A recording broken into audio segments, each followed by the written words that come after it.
Hey loves! Welcome or welcome back. This series is all about wearable colours, so if you're new to colour, this is the perfect place to start. Stay till the end to see more shots of the final look.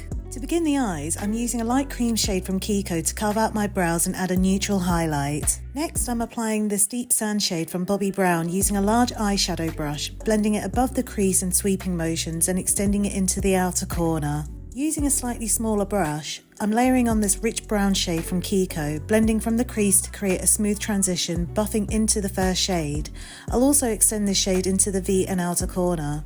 I'll then use another smaller brush to intensify the lower lash line and outer corner. Now I'm taking this rich yellow shade and applying it to the lid using a short flat brush, blending it softly into the outer corner. Next, I'm picking up the rich brown and black together with a small tapered brush, focusing on the outer corner and crease, blending into the brown shade for a gradient blend.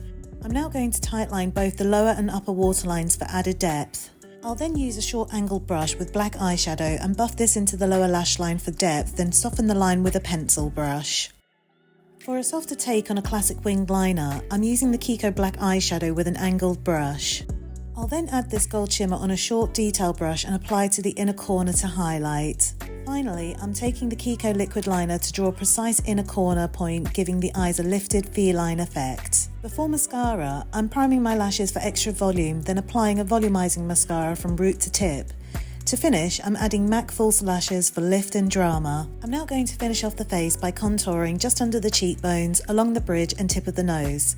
I'll add a touch of blush to the cheeks, followed by highlighter on the cheekbones, down the nose and Cupid's bow for a golden glow. For lips, I'm lining with NYX's Nude Truffle lip liner to shape and then buff into the centre of the lips to create an ombre effect.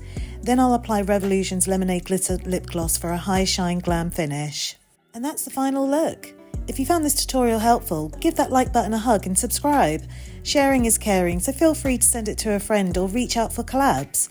For more looks and reels, follow me on Instagram and DM me if you have any questions. I really appreciate your support. Thanks for hanging out.